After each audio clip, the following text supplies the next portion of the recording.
Pemirsa sekalian tahu nggak? Apa sih maksudnya? Ya, apa sih maksudnya HK itu ngasih tahu bahwa adalah orang yang sama di kasus K50? Tahu nggak maksudnya? Apa itu Bang? Kalau dari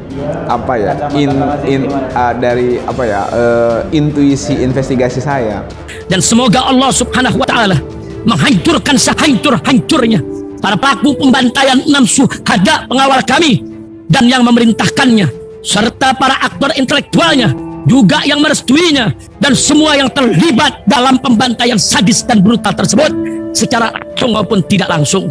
Allahumma dammirhum tadmira waqtulhum balada wala tughadir minhum ahada ya qawi ya matin ya muntaqim, amin ya rabbal alamin.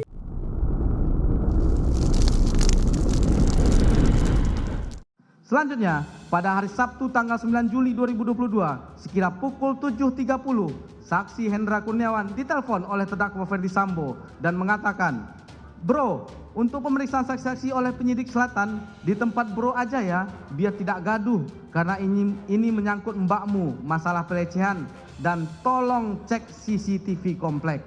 Lalu, sekira pukul 08.00 WIB, saksi Hendra Kurniawan menghubungi saksi Ari Cahya Nugraha, SHSIK MSI alias Acai, yang merupakan tim CCTV pada saat kasus KM50, namun tidak terhubung. Kemudian saksi Hendra Kurniawan menghubungi saksi Agus Nurpatria Adipurnama melalui WhatsApp call dan meminta agar ke ruangan saksi Hendra Kurniawan. Pada saat saksi Agus Nurpatria tiba di ruangan tersebut, saksi Hendra Kurniawan meminta Agus Nurpatria untuk menghubungi saksi Ari Cahya Nugraha SHSIK MSI alias Acai dengan kalimat, "Coba Gus hubungi AKBP Ari Cahya," namun tidak terhubung juga. Sebenarnya kalau mungkin atau tidak, tentu saja sangat mungkin. Yakin atau tidak, saya yakin, tapi bukan dalam hal khusus kasus Ferdi Sambo ini, bukan. Artinya memang faktornya itu banyak ya, gitu kan. Kemudian juga yang jadi ukuran juga banyak, gitu kan, terkait dengan apakah yakin atau tidak, kan gitu. Variabelnya banyak, kan begitu. Nah, hanya saja yang sebenarnya harus kita garis bawahi, pemirsa sekalian tahu nggak? Apa sih maksudnya? Ya, apa sih maksudnya HK itu ngasih tahu bahwa adalah orang yang sama di kasus K50? Tahu nggak maksudnya?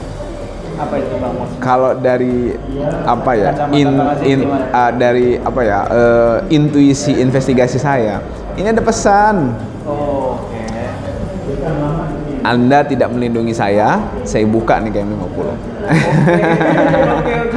Ini kan pesannya gitu, pesannya dia kan sebenarnya bisa aja bicara saudara Ari Cahya, gitu kan. Saya suruh, kemudian Ari Cahya nyuruh Irfan bersama dengan Tomser sama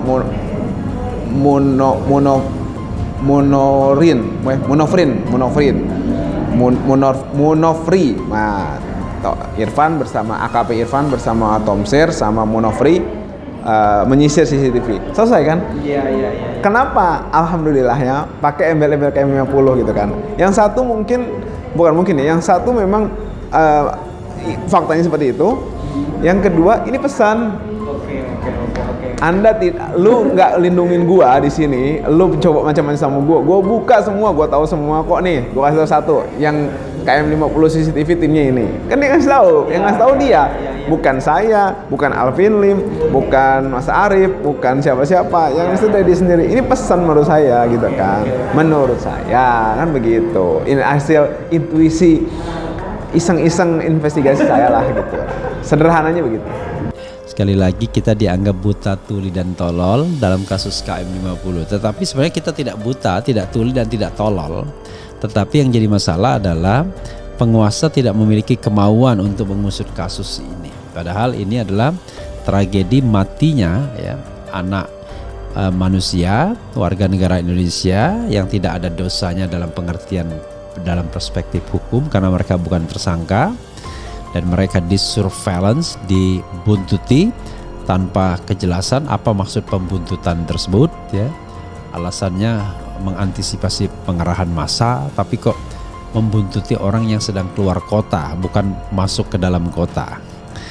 Dan sekali lagi, kasus ini tidak memenjarakan, menahan satu orang pun, even dalam satu hari ya. Bayangkan dalam proses persidangan saja, kedua terdakwa yang hidup ya, satu meninggal, itu tidak ditahan dan akhirnya memang dibebaskan. Tapi ketika dia dibebaskan, jangan-jangan memang betul mereka tidak bersalah, mereka hanya orang yang dalam tanda kutip barangkali dibersalahkan ya, dalam tanda kutip dibersalahkan.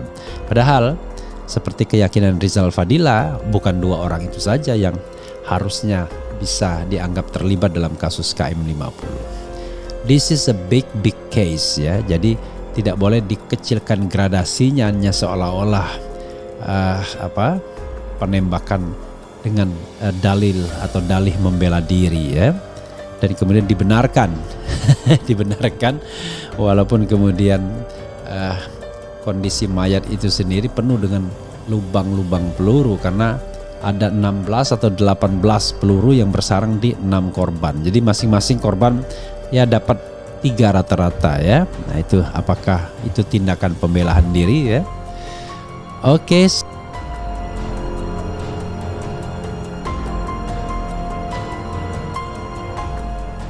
Terkuak juga secerca informasi tentang raib atau tidak berfungsinya CCTV di KM50 sebagai TKP peristiwa tewasnya 6 anggota Laskar FPI.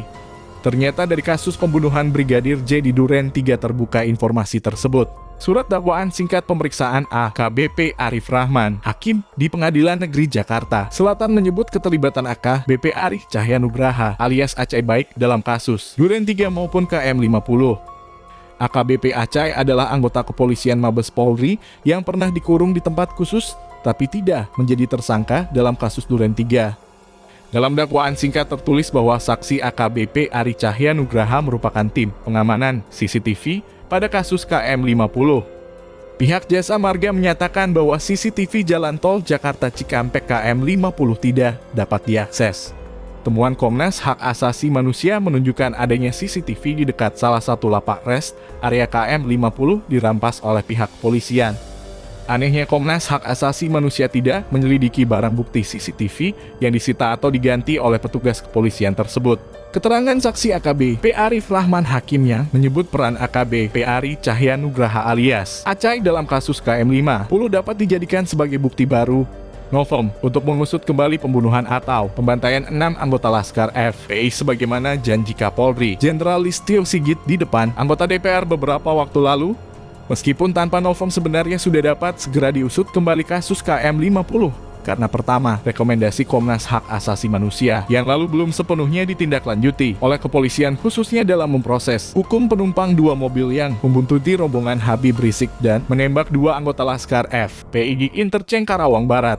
Kedua, Komnas Hak Asasi Manusia belum menggunakan hak penyelidikan pro justicia karena tidak mendasarkan tugasnya pada Undang-Undang No. 26 Tahun 2000 tentang Pengadilan Hak Asasi Manusia. Komnas Hak Asasi Manusia yang baru dapat segera melakukan pengusutan dengan lebih seksama. Ketiga, pelaku kejahatan pembunuhan atau pembantaian peristiwa KM50 bukan hanya 2 tersangka anggota Polri saja akan tetapi lebih banyak. Sebab terbukti pelapor atas kejadian KM50 itu berubah-ubah personalnya. Belum lagi bukti keberadaan mobil Land Cruiser hitam yang ternyata sama sekali tidak diusut atau diperiksa di sidang pengadilan. Andai pun harus ada novum maka sekurangnya ada 3 novum yang sudah dapat dikemukakan, yaitu buku putih TP3, rekaman persidangan kasus Habib Bahar Smith, dan temuan terakhir AKBP Acai yang telah melakukan otak-atik atau perkayasaan CCTV Jalan Tol Jakarta Cikampek KM50.